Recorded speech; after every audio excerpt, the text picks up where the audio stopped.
Is it possible for two people to stay in love, happy together forever? Hi, I'm Jen, and I find that to be a fascinating question because isn't it true that when you look at the state of your marriage or your previous marriage, whenever you look at your parents' marriage and your friend's marriage and what's happening in culture, all of the evidence points to no, I don't think it's possible for two people to stay happy together forever, and I don't see many examples of that around me. Yet, in spite of all that, most of us would still say, yeah, I think it's possible. Maybe not for everybody, but I think it's possible for me, and I hope it's possible for me. But how do you do that? Well, you don't do it by falling in love. I know that sounds weird, but anybody with a pulse can fall in love. Some of you have fallen in love with people you've never even met. It's never been easier to fall in love, but falling in love is no guarantee that you'll stay in love. Staying in love has never been more difficult, and unfortunately in our culture, when it gets tough, we've been told to jump ship.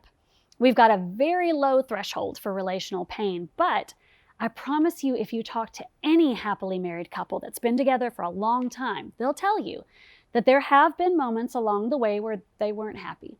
There have been moments when they thought, married the wrong person, but somewhere in that process, they decided that person was going to be the right person. Because while choosing the right person is important, becoming the right person is equally important.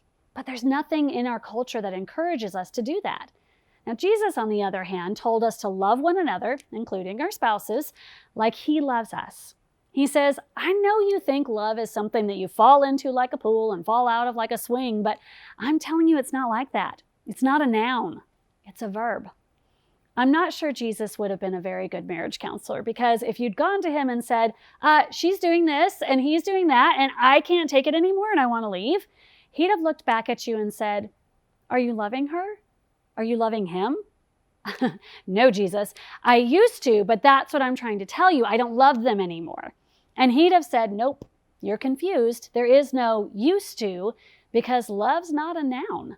It's not an object or a feeling that you've either got or you don't. Love's a verb. It's an action. So you go home now and love her. Stop arguing and fighting and trying to get your way and start loving your spouse.